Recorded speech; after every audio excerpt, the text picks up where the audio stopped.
1년 2월 첫 번째 주일에 나오신 모든 분들을 환영하고, 이 시간에 하나님께서 우리 각각에게 예비하신 은혜와 또 은사와 주님의 도우심이 충만하기를 주님의 이름으로 축복합니다. 아멘. 오늘 제가 이제 집에서 이렇게 나와서 아침 7시 반 예배가 일부 예배가 있는데 일부 예배 인도하러 집에서 나왔습니다. 저희 집은 이안 아파트래 가지고 가까워요. 정말로 한 번 넘어지면, 한 번까지는 조금 그렇고 한 몇 번 넘어지면 정말로 코 닿을 정도로 가까운 곳에 있습니다. 옆에 쪽문이 있는데요. 그 쪽문을 통해서 이제 교회로 오는데 눈이 거의 다 녹았더라고요. 그쪽이 이제 큰 길 옆에 있어서 이렇게 눈이 그늘져서 눈이 잘 안 녹습니다. 안 녹는 것뿐만 아니라 눈도 오고 막 비도 오고 막 이렇게 몇 번 하다 보니까 완전히 빙판길이 됐어요. 딱딱하게 얼고 미끄러운데 다 녹았습니다. 왜 녹았을까요? 입춘이 돼서 그런 것 같아요. 입춘 지나서 봄이 되니까 녹는 겁니다. 세월을 막을 수가 없어요. 제가 그걸 쭉 보면서 참 세월이 놀랍구나, 세월을 막을 수가 없구나.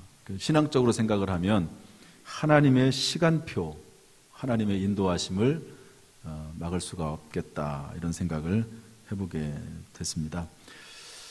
그래서 저는 바라기는 오늘 이 시간 주님께 나온 예배드리는 모든 성도들에게 하나님이 함께 하셔서 얼어붙은 우리의 모든 환경이 다 녹아지는 역사가 이 시간에 있기를 주님의 이름으로 축복합니다.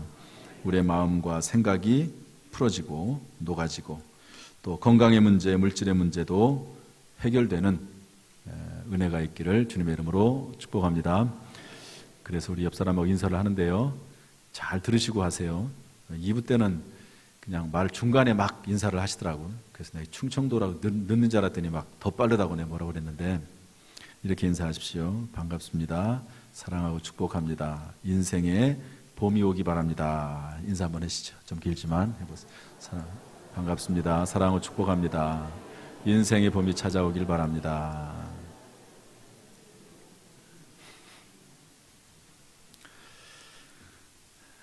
오늘 제목은 너는 행복한 사람이로다, 이렇게 정해봤습니다. 한번 따라서 하시죠. 너는 행복한 사람이로다. 오늘 성경 말씀 29절에 보니까 이스라엘이여 너는 행복한 사람이로다, 이렇게 되어 있는데 그 제목을 그대로 땄습니다. 여러분은 행복하십니까? 참 행복도가 상당히 높은 것 같아요. 사회가 오히려 이렇게 좋아질수록 또 각박해지고 행복지수가 떨어진다고 합니다. 가장 가난한 나라인 방글라데시 같은 데는 정말 가난하거든요. 거기는 뭐 공항에도 막 거지가 와가지고 손 벌리고 막 이럽니다. 그런데 거기 행복지수가요, 우리보다 훨씬 높습니다. 더 행복해요. 더 행복해. 그런데 우리 보니까 우리 교회 성도님들은 뭐 행복지수가 상당히 높은 것 같아요. 그런데 과연 행복이라고 하는 것을 어떻게 정의를 내릴까? 또 무엇을 가지고 행복하다고 말할까라고 할 때 우리가 그 기준을 분명히 해야 됩니다. 뭐 돈이 많으면 행복하겠지, 뭐 명예 권력이 있으면 행복하겠지, 이러면은 그게 있어야지 행복한 거예요. 그렇지만 진정한 행복의 기준이 있을 겁니다. 진정한 행복의 기준. 그 행복의 기준이 뭔지를 좀 찾아보자 하는 그런 내용입니다. 이제 신명기가 오늘로 마감이 됩니다. 내일 월삭 기도회 때 신명기 34장을 하면 이제 신명기 강해도 끝나요. 다음 주에는 이제 새로운 말씀이 준비가 될 겁니다. 제가 이제 기도원에 가서 우리 성도들을 위해서도 기도하지만 이제 앞으로 무슨 말씀을 가지고 당분간 강해 설교를 할까, 이제 그것도 결정을 하고 오는데요. 이제 신명기 강해를 끝나면서 이 신명기라고 하는 이 말, 제가 주보에 써놨는데요. 신명기가 신친자를 써가지고 하나님의 명령이다 이렇게 하면 안 됩니다. 신신자는 거듭 신자를 씁니다. 그 신명기는 거듭해서 하나님께서 모세라고 하는 민족의 지도자를 통해서 하신 말씀, 거듭 교육이라고 하는 게 반복 아닙니까? 거듭해서 하나님이 강조하고 또 강조한 말씀, 이게 바로 신명기다 그랬습니다. 신명기 안에는 3개의 설교가 있습니다. 모세가 3번의 설교를 하는데요, 이제 그 설교가 다 끝났습니다. 그리고 나서 이 신명기를 마무리하는데 어떻게 마무리하느냐? 32장에서 노래하면서 마무리합니다. 33장에서 축복하면서 마무리합니다. 34장에서 이제 모세가 죽습니다. 위대한 영도자인 모세가 복된 죽음을 맞이하지요. 몇 살에 죽지요? 120살. 그때 눈이 흐리지 아니하고 기력이 쇠하지 않았다고 그랬습니다. 건강 장수의 복을 누린 거지요. 바라기는 하나님께서 우리에게도 그러한 건강 장수의 복을 허락하시기를 주님의 이름으로 축복합니다. 오늘 33장에는 12지파에 대한 모세의 축복이 쭉 나와 있습니다. 그건 제가 새벽 설교하면서 얘기를 다 드렸기 때문에 또 할 수 없고요. 한 가지만 말씀드린다면 12지파를 축복하는데 한 지파, 시므온 지파는 빠졌습니다. 의도적으로 뺐습니다. 왜 그럴까요? 이유가 있겠지요. 이유를 따지면 많이 있겠지만 그것까지 설명할 수 없고, 한 가지 확실한 것은 축복의 대상에서 제외될 수도 있다는 겁니다. 우리가 이 말씀을 늘 생각하면서 늘 축복의 사람이 돼야지 이렇게 제외되는 그런 일이 없도록 경각심을 가져야 될 줄로 믿습니다.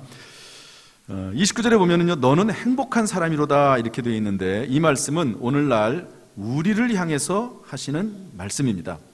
이스라엘이여 너는 행복한 사람이로다 이렇게 되어 있지만 오늘날 우리를 위해서 하신 말씀이에요. 왜 그걸 어떻게 할 수 있느냐? 고린도전서 9장 9절 말씀을 보면 알 수가 있습니다. 고린도전서 9장 9절 한번 읽어보도록 할까요?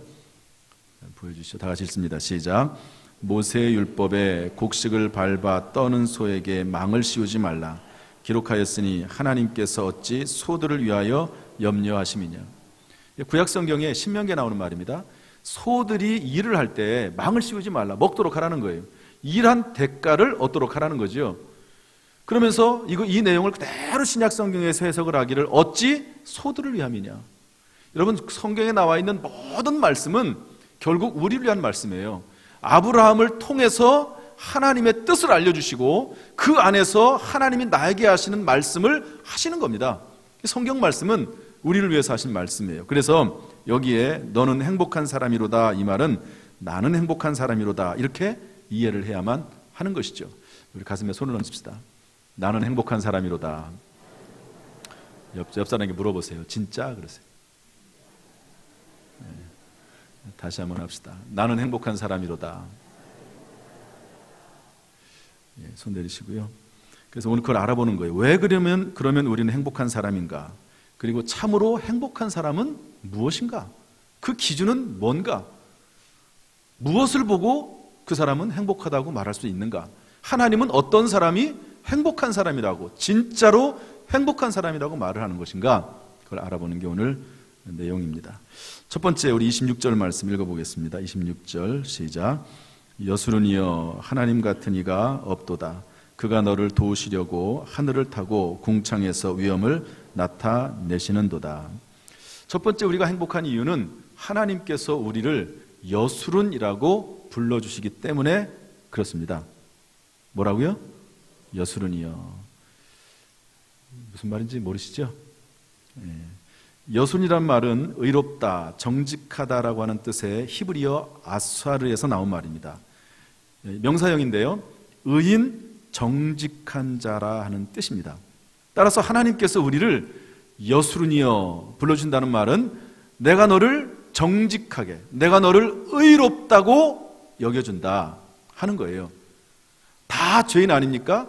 그런데 하나님께서 우리를 의롭다고 봐주신다는 겁니다. 그래서 행복하다는 거예요. 그렇기 때문에 행복하다고 말을 해야 된다는 겁니다. 이 말은 하나님께서 우리를 사랑하시고 존귀하게 하신 백성으로 삼으셨다는 의미를 가진 이스라엘 사람들에 대한 별명입니다. 별명. 그러니까 이스라엘이란 말이 있고 그 이스라엘에 대한 별명이 있는데 그게 바로 여수론입니다. 여수론은 의롭게 됐다 하는 말이에요. 여러분 다 별명이 있죠. 여러분의 별명은 무엇입니까? 초등학교 때, 중고등학교 때는요, 왜 이렇게 별명을 부르는지 모르겠어요. 저는 이름을 불림받은 적이 거의 없는 것 같아요. 애들은 맨날 가면 막 별명만 불러요. 별명만. 제가 초등학교 때 우리 친구 중에 하나가 별명이 뭐냐면 해골입니다. 해골. 이게 말랐어요. 피골이 상접했는데 그러면은 좀 위로하고 격려하고 먹을 걸 사줘야 되는데 그러지 않고 친구들은 뭐라고 별명을 붙였냐면 해골이라고 붙였습니다. 그래가지고 맨날 그 친구 보면 해골이라고 그래요. 그러면 기분이 좋겠습니까? 길 지나가다가 저기 애가 있으면 야 해골 이러고 막 이래요. 그러면 기분 나빠가지고 막 쫓아와요. 막. 친구 중에 이제 신난다 뭐 이런 별명도 있고요. 역다고 뭐 이런 별명도 있고. 저는 뭐였냐? 우거지. 이름이 그래서 우거지. 물찬 돼지. 좀 통통했는데 그래도 잘 움직인다고 물찬 돼지. 태권도 선수일 때 그랬습니다. 고등학교 때는 이제 제 친구 옆에 있는 짝이 저를 공자라고 불렀어요. 제가 착해 보였나 봐요. 근데 제가 착해서 공자가 아니고 자기가 좀 나빠. 왜냐하면 죄송한 얘기지만 그 친구가 그 당시 우리 고등학교 때에서 제일 쌈을 잘하는 짱이었거든요. 맨날 오면은요 자기 쌈한 얘기해요. 와가지고 맨날 내 옆에서 그러면서 나보고는 공자라고 해줘요. 제가 다 고등학교 때 이제 동성고등학교를 다녔는데요. 서울의 해화동에 있는 고등학교인데 거기는 이제 태권도를 잘하는 그런 이제 고등학교입니다. 일주일에 한 번씩 태권도 시간이 있어요. 그러면 그 친구가 저하고 이제 태권도 대련을 하자고 맨날 요청을 해요. 싸움은 학교에 제일 잘하는데 태권도는 저한테 맨날 맞았습니다. 왜냐하면 태권도는 규칙이 있잖아요. 규칙이 막 부딪혀가지고 막 이렇게 싸울 수 없잖아요. 그래서 맨날 맞았는데 그래도 그게 재밌나 봐요. 이걸 맨날 하자고 그래요. 그러면 뭐 저도 해주고 이제 그렇게 했는데요. 사람마다 다 별명이 있어요. 별명이. 그런데 하나님께서는 이스라엘을 향해서 우리를 향해서 뭐라고 부르시냐면 여수론이여 이렇게 부릅니다. 여러분 이게 행복의 조건이 돼야 되는 겁니다. 성경 말씀에 근거해서 볼 때. 왜냐하면 우리 먼저 로마서 3장 10절 말씀 읽어보겠습니다. 로마서 3장 10절 시작. 기록된 바 의인은 없나니 하나도 없으며. 의로운 사람이 하나도 없다는 거예요. 다 지옥 갈 사람들밖에 없다는 겁니다. 그런데 로마서 4장 5절 말씀 읽어보겠습니다. 시작. 이를 아니할지라도 경건하지 아니한 자를 의롭다 하신 이를 믿는 자에게는 그의 믿음을 의로 여기시나니. 하나님께서 우리가 의롭지는 않아요. 그런데 하나님께서 우리의 믿음을 보시고 의롭다고 인정해 주시는 겁니다. 이거를 신학적인 용어로 칭의라고 합니다. 조금 다른 말로 하면 의인이라고 합니다. 의인이라고 하는 것은 사람 인자를 쓰는 게 아니고 인정할 인자를 씁니다. 하나님이 그냥 의롭다고 인정해 주는 거예요. 누구를? 하나님의 아들 예수 그리스도가 나의 구주와 주님이심을 믿고 입술로 고백한 사람, 그 사람을 하나님께서 의롭다고 그냥 인정해 주시는 거예요. 누굽니까? 우리입니다. 여러분 우리가 교회 나온 것 그냥 나온 것이 아니고 하나님이 우리를 부르셔서 의롭다고 인정하셔서 나오게 된 줄로 믿습니다. 이것을 종합적으로 이야기하면 이렇습니다. 로마서 8장 29절 30절 말씀 읽어보죠. 다 같이 시작. 하나님이 미리 아신 자들을 또한 그 아들의 형상을 본받게 하기 위하여 미리 정하셨으니 이는 그로 많은 형제 중에서 맏아들이 되게 하려 하심이니라. 또 미리 정하신 그들을 또한 부르시고 부르신 그들을 또한 의롭다 하시고 의롭다 하신 그들을 또한 영화롭게 하셨느니라. 잘 보십시오. 로마서 말씀 중에 로마서 전부 16장으로 되어 있습니다. 그 중에서도 8장이 아주 상당히 중요한 내용이 들어가 있는데요. 8장에 보면 이런 말이 나옵니다. 하나님이 우리를 미리 아셨다는 거예요. 언제? 내가 태어나기도 전에 미리 아셨다는 겁니다. 이것을 예지라고 합니다. 그 다음에 미리 아신 자들을 미리 정하셨으니 이것을 예정이라고 합니다. 그래서 우리의 구원은 어떻게 이루어졌습니까? 하나님이 우리를 미리 아시고 미리 정하셔서 예정하셔서 우리를 구원하셨다는 거예요. 그래서 예정한 사람을 어느 시점이 되면 또 미리 정하신 그들을 또한 부르시고 하나님 불러요. 여러분 여기에 오늘 이제 처음 등록한 분도 계신데요. 물론 이분은 권사님이시니까 그렇게 좀 다르긴 하지만 하나님이 예수를 안 믿던 우리를 어느 날 어느 순간에 어떤 사람을 통해서 나를 부르시는 겁니다. 부르신다는 거예요. 그리고 그를 의롭다 하시고 원래 죄인이에요. 그런데 하나님이 의롭다고 인정을 해주시는 거예요. 그리고 나서 거룩하게 하시고 결국에는 하늘나라 천국까지 영화롭게 하신다고 하는 것이 로마서 말씀입니다. 이게 행복하다는 거예요. 내가 누구간데, 내가 죄인인데 하나님이 나를 미리 아시고 미리 정하셔서 적절한 시점에 불러주셔서 결국 천국까지 인도하신 이 사실, 이게 행복한 것 아니냐. 세상에 그 어떤 것이 부족하다 할지라도, 혹시 부족하다 할지라도 이것이 행복하다. 이게 바로 여수론이라고 하는 의미입니다. 그러므로 여러분, 혹시 이 시간 나올 때 여러 가지 문제, 걱정, 근심이 있다 할지라도 하나님이 나를 의롭게 여기셔서 하나님 자녀 삼으신 것, 천국 백성 만드시고 영화롭게 하신다는 사실로 인해서 감사하고 행복감을 느낄 수 있는 믿음이 있기를 주님의 이름으로 축복합니다. 이렇게 우리가 여수론이라고 불렸다면 이런 삶을 살아야 되는데요. 빌립보서 2장 12절 말씀 한번 읽어보겠습니다. 시작. 그러므로 나의 사랑하는 자들아, 너희가 나 있을 때뿐 아니라 더욱 지금 나 없을 때에도 항상 복종하여 두렵고 떨림으로 너희 구원을 이루라. 너희 구원을 받았지요. 예수님을 믿는 믿음 안에서. 그런데 아직은 아니에요. 아직은 아닙니다. 어떤 경우에 이런 경우도 있습니다. 정말 죽을 때까지 평생 예수를 믿었는데요, 마지막 순간에 예수님을 부인하는 사람도 있습니다. 가론유다는 예수님의 부름을 받아서 예수님의 제자로 3년 동안 살면서 예수님의 기적도 체험하고 말씀도 배운 사람이에요. 그런데 예수님을 팔아 넘기는 일을 합니다. 배신합니다. 그래서 권면하지요. 너희가 하나님으로부터 의롭다 하심을 받았느냐? 그렇다면 항상 복종하고 두렵고 떨림으로 너희 구원을 이루라 말씀하고 계십니다. 여러분, 우리가 구원은 변함이 없어요. 그러나 그것 때문에 해이해지거나 교만하거나 그러지 말고 깨어서 하나님 앞에 더 가까이 갈 수 있기를 주님의 이름으로 축복합니다. 두 번째로, 왜 우리는 행복한 사람인가? 29절 말씀 읽어보겠습니다. 29절 다 같이 시작. 이스라엘이여, 너는 행복한 사람이로다. 여호와의 구원을 너같이 얻은 백성이 누구냐? 그는 너를 돕는 방패시요 내 영광의 칼이시로다. 내 대적이 내게 복종하리니 내가 그들을 내 높은 곳을 밟으리로다. 아멘. 밑에 여러 가지 행복한 사람이라고 하는 이유가 나와 있지만 이름의 관점으로 보면요, 이스라엘이라고 하나님이 우리를 부르시기 때문에 행복한 사람입니다. 아까는 하나님 우리를 여수론이여 불렀어요. 그러나 이제는 하나님께서 우리를 이스라엘이여 이렇게 부릅니다. 신약 성경에 와서는 참 이스라엘이란 말이 나오거든요. 우리가 참 이스라엘이 됐기 때문에 우리는 하나님 앞에 행복하다고, 또 사람 앞에 행복하다고 말할 수 있는 겁니다. 자, 창세기 32장 28절, 이스라엘이라는 말이 어떻게 나왔는가, 이것을 좀 이해해야 되는데요. 창세기 32장 28절입니다. 다 같이 읽습니다. 시작. 그가 이르되 내 이름을 다시는 야곱이라 부를 것이 아니요 이스라엘이라 부를 것이니 이는 내가 하나님과 및 사람들과 겨루어 이겼음이라. 야곱은 축복을 받겠다고 형을 속여서 팥죽 한 그릇에 장자권을 샀습니다. 아버지를 속여서 축복을 형 대신 받았습니다. 장자의 축복을 받았습니다. 그러다가 형한테 미움을 받아가지고요, 쫓겨나지 않습니까?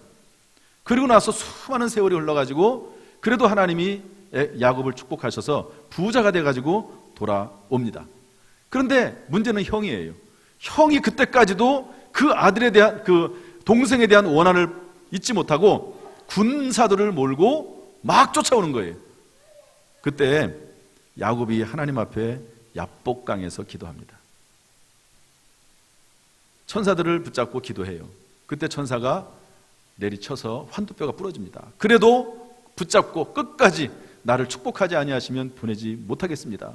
그러니까 그때 천사가 한 말이 이 말입니다. 내 이름을 다시는 야곱이라, 사기꾼, 야곱이란 사기꾼이라는 말입니다. 속이는 자라는 말입니다. 다시는 야곱이라 부를 것이 아니요 이스라엘이라 부를 것이라. 이스라엘의 뜻은 뭐냐면 엘이라고, 성경에서 읽다가 엘이란 말이 나오면 하나님입니다. 이스라엘, 하나님과 겨루어 이겼다라고 하는 뜻의 이스라엘로 지어라. 그리고 나서 야곱을 축복해 줍니다.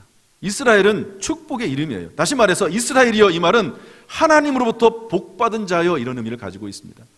여러분, 우리가 하나님으로부터 복받은 존재가 됐다는 사실을 믿으시길 바랍니다. 여러분, 이 사실을 믿으세요. 그리고 앞으로도 복을 받는 존재가 된다는 사실을 믿으십시오. 여러분, 정말 하나님의 큰 은혜지요. 변화의 은혜입니다. 사도 바울이 예수 믿는 사람을 죽이러 가다가 오히려 다메섹이라고 하는 길가에서 예수님 만나고 예수를 전하는 사람이 됐습니다. 이런 변화의 능력이 그리스도 안에 있는 것입니다. 베드로는 예수님을 3번이나 부인했지만, 그러나 예수님을 믿고 따르고 섬기는, 회개하고 새롭게 되는 그런 일도 있었습니다. 심지어 요한복음 우리 8장 10절 11절 말씀 한번 읽어볼까요? 요한복음 8장 10절 11절 다 같이 한번 읽어보도록 하겠습니다. 현장에서 가늠하다 잡혀온 여인의 이야기입니다. 다 같이 읽습니다. 시작.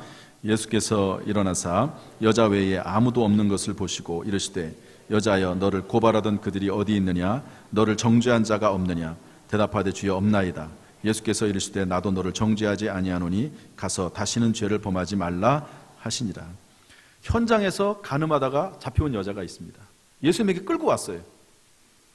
율법에 의하면 돌로 쳐서 죽이게 되어 있습니다. 사람들이 물어봐요. 예수님에게 이 여자를 어떻게 하면 좋겠습니까? 율법에 의하면 죽이라고 되어 있습니다.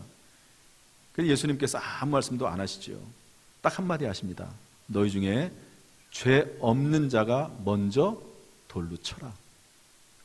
다 돌을 들고 이제 예수님의 말씀만 떨어지면 다 돌을 던져 죽이려고 하는데 너희 중에 죄 없는 자가 먼저 돌로 쳐라. 그러니까 성경을 잘 읽어보면요, 나이가 많은 사람부터 순서대로 돌을 내려놓고 도망갔다고 되어 있습니다. 왜? 나이가 많으면 죄도 많잖아요. 다 떠나고 없습니다. 그때 예수님께서 물어봐요. 여자여, 너를 고발하던 자들이 어디 있느냐? 너를 정죄한 자가 어디 있느냐? 주여 없나이다. 나도 너를 정죄하지 않겠다. 이게 사람의 변화거든요. 이 축복입니다. 하나님의 축복이에요. 도저히 용서받을 수 없는 그런 상황에서 하나님께서 새롭게 변화시키는 겁니다. 그리고 나서 예수님께서 하시는 말씀이 뭐죠? 따라서 합시다. 다시는 죄를 범하지 말라. 우리가 이스라엘로 불림을 받았다면 그 은혜를 생각해서 다시 죄를 범해서는 안 된다는 거죠. 여러분, 개나 돼지들은 자기가 토한 것을 또 먹습니다. 그러지 말라는 거예요. 하나님의 자녀와 하나님의 백성이라고 하면 물론 그렇다고 해서 하루아침에 완전하게 바뀔 수 있는 것은 아니겠죠. 그렇지만 적어도 개나 돼지처럼 계속해서 또 먹고 또 먹고 또 죄짓고 그런 일은 금해야 될 것이다 하는 것을 권면해주고 있습니다. 어쨌든 우리는 하나님으로부터 변화된 축복을 받은 줄로 믿습니다. 복 중에서요 꼭 점검하고 넘어가야 될 복이 한 가지가 있습니다. 이 말씀을 좀 전하려고 합니다. 에베소서 1장 3절 말씀 읽어보겠습니다. 에베소서 1장 3절 말씀 다 같이 시작. 찬송하리로다 하나님 곧 우리 주 예수 그리스도의 아버지께서 그리스도 안에서 하늘에 속한 모든 신령한 복을 우리에게 주시되. 여러분, 신령한 복은 전인적 복의 시작입니다. 성경 말씀 보면 뭐라고 되어 있습니까? 내 영혼이 잘됨 같이 범사가 잘되고 강건하기를 내가 간구하노라. 여러분, 우리 신령한 복을 먼저 받아 누리고 확신 가운데 있을 때 하나님께서 우리에게 범사가 잘되는 복을 주시고 그리고 강건한 복 돌아가실 줄로 믿습니다. 그리고 그 신령한 복 받은 사람의 증거가 뭐냐? 찬양과 감사예요. 에베소서 1장 3절에 보면 찬송하리로다 모든 신령한 복을 우리에게 주셨다 이러거든요. 따라서 신령한 복이 있는 사람은 감사와 찬송이 있습니다. 신령한 복으로 충만한 사람은. 여러분, 욥이 얼마나 많은 어려움을 당했습니까? 그렇지만 욥이 그 어려움 가운데서도 하나님 앞에 예배드립니다. 찬송하고 감사합니다. 주신 이도 여호와시요 거두시는 이도 여호와시니 여호와 이름이 찬송을 받으실지니다. 이렇게 하나님 앞에 영광을 돌리지 않습니까? 우리에게 이런 신령한 복받은 자로서 찬송과 감사가 끊어지지 않기를 주님의 이름으로 축복합니다. 제가 정효승 권사님 이야기를 가끔 합니다. 물론 이제 병이 들고 또 아픈 분들이 있긴 하지만 이분은 암이 이제 3군데나 발견이 됐고 또 이렇게 임파선까지 또 번져서 사실 의학적으로는 거의 어렵죠. 신방을 제가 갔습니다. 갔더니 이분이 이런 얘기 하시더라고요. 목사님, 교회 가고 싶습니다. 왜 그러냐고 그랬더니 교회 가서 나를 위해서 기도해 주신 분들 만나는 대로 감사하다는 말을 하고 싶다고. 다른 이유가 아니고 물론 예배도 이유가 있겠지만 감사하다는 말을 하고 싶어서 교회 가고 싶다. 이제 진료가 다 끝나고 이제 항암 치료를 받고 있습니다. 지난번에 신방 갔더니 이렇게 얘기하더라고요. 목사님, 항암 치료 중에 하나님 원망할까 두렵습니다. 저를 위해서 기도해 달라고. 그리고 첫 번째 이제 항암 치료를 받았어요. 저에게 전화를 했더라고요. 제가 못 받았고 나중에 다시 전화를 드렸는데 이런 얘기를 하더라고요. 목사님, 지금 상당히 강한 항암 치료를 받고 있거든요. 순차적으로 이렇게 하는 게 아니고 상태가 좀 안 좋으니까 처음부터 아주 강한 항암제를 투여하고 있습니다. 어려워요. 항암제 투여하면 어지럽고 토하고, 그리고 심지어는 면역력이 떨어져가지고 막 손발이 류마티스 걸린 것처럼 막 꼬이고 막 이렇게 되거든요. 고통스럽게 이루 말할 수 없습니다. 차라리 죽는 게 편하지 항암 치료 받는 게 더 어렵다고 하는 이야기들이 있습니다. 그 정도로 아프고 힘든데 전화를 했는데 이러더라고요. 목사님, 기도해 주셔서 고맙습니다. 어려운데 잘 극복했습니다. 감사합니다. 저 같으면 그럴 때 감사가 나올까, 이런 생각을 해봅니다. 참, 저는 그래서 비록 어떤 이유에서 암에 걸렸는지 참 인간의 생각으로는 어렵지만, 이해가 안 되지만, 그러나 이분에게 하나님의 은혜가 있고 신령한 복이 있다 하는 그런 생각을 해보게 됩니다. 얼마 전에 지난주간에 당진 종합병원에 신방을 갔어요. 어떤 한 분이 집 앞을 나서다가 미끄러져 가지고 발목뼈가 부러졌어요. 눈에 한참 오고만 미끄러울 때. 제가 신방을 갔죠. 그랬더니 저한테 하는 말이 감사하다는 거예요. 뭘 그렇게 다쳐놓고 뭘 감사할 게 뭐가 있다고, 감사하다고 그러시냐고. 그랬더니 뭐라고 얘기하시냐면, 발목만 다쳐서 감사하대요. 만약에 넘어질 때 엉덩이 뼈가 부러졌으면 어떻게 되냐. 그러면 엉덩이 뼈는 이거 기부스도 못해요. 이거는 참 정말 힘든 게 엉덩이 뼈 부러지는 겁니다. 그런데 발목이 부러져서 너무너무 감사하다는 거예요. 이게 믿는 사람의 언어입니다. 믿는 사람의 언어예요. 세상 사람들은 이해를 못해요. 믿는 사람들의 언어입니다. 신령한 복이 있는 사람들의 언어입니다. 그러면서 하는 말이, 그날 온 가족 그리고 친척이 멀리 어디 놀러 가기로 했는데 눈도 막 많이 오고 미끄럽고 그래가지고 사실 가기 싫었는데 본인이 이제 이렇게 발목이 부러져가지고 입원하니까 그게 취소가 됐다는 거예요. 그래서 그것도 감사하대요. 취소가 돼서. 그래서 참 감사할 거리를 찾으면 참 감사가 안 될 것도 감사가 되는데, 감사할 거리가 없으면, 불평불만이 있으면 다 불평불만이 되겠다, 그런 생각을 해봤습니다. 신령한 복이 있는 사람은 그 입술에 찬양과 감사가 있는 것이지요. 그러므로 우리가 하나님께서 우리를 여수른이여 이스라엘이라고 부르셨다면 우리는 감사와 찬양의 삶을 살아야 될 줄로 믿습니다. 그리고 신명기 30장 우리 19절 말씀 읽어보겠습니다. 다 같이 신명기 30장 19절 말씀 시작. 내가 오늘 하늘과 땅을 불러 너희에게 증거를 삼노라. 내가 생명과 사망과 복과 저주를 내 앞에 두었은즉 너와 내 자손이 살기 위하여 생명을 택하고. 우리가 여수론으로 이스라엘로 부름을 받아 산다고 하면 여러분, 생명을 택하고 사망을 버리시길 바랍니다. 복을 택하고 저주를 버리시길 바랍니다. 감사를 택하고 찬송을 택하고 말씀을 택하는 삶이 되기를 주님의 이름으로 축복합니다. 한 가지 이야기만 하고 마치겠습니다. 조선일보 포커스라고 하는 그 안에 나오는 내용인데요. 이런 제목이 있습니다. 새로운 조상님들 등장해 인류 족보 자꾸만 꼬이네. 저는 이제 이 내용을 보면, 제가 대학에서 생물학을 전공했기 때문에 이게 무슨 말인지 대충 금방 알죠. 다시 한번 읽어볼게요. 한번 생각해, 무슨 말인가 생각 한번 해보십시오. 새로운 조상님들 등장해 인류 족보 자꾸만 꼬이네. 이거 진화론에 대한 이야기입니다. 진화론 상당히 복잡합니다. 책이 막 이렇게 두껍습니다. 이거 한 학기 동안 배우는 그 내용인데요. 내용이 많지만 가장 요약해서 쉽게 얘기하면 진화론은 뭐냐? 처음에 이 코아세르베이트라고 하는 단백질 덩어리가 점점 진화해가지고 이게 원숭이가 되고 원숭이가 사람이 됐다는 겁니다. 결국 원숭이가 사람 됐다는 게 진화론이에요. 그런데 여기 원숭이입니다. 사람이에요. 그러면 원숭이가 사람이 되는 중간 단계가 있지 않겠습니까? 그것을 뭐라고 말을 하냐면 유인원이라고 합니다. 유인원. 그래서 그 유인원 중에 이게 사람도 아니고 이 원숭이도 아닌 중간 단계, 예를 들어서 뭐 오스트랄로피테쿠스, 호모 에릭투스, 호모 사피엔스 들어보셨나요? 이게 이제 원숭이도 아니고 사람도 아닌 중간 단계입니다. 그런데 그 기사에서 나온 얘기가 뭐냐면 2015년에, 재작년이죠. 2015년에 호모 날레디라고 하는 게 발견이 됐다는 거예요. 호모 날레디.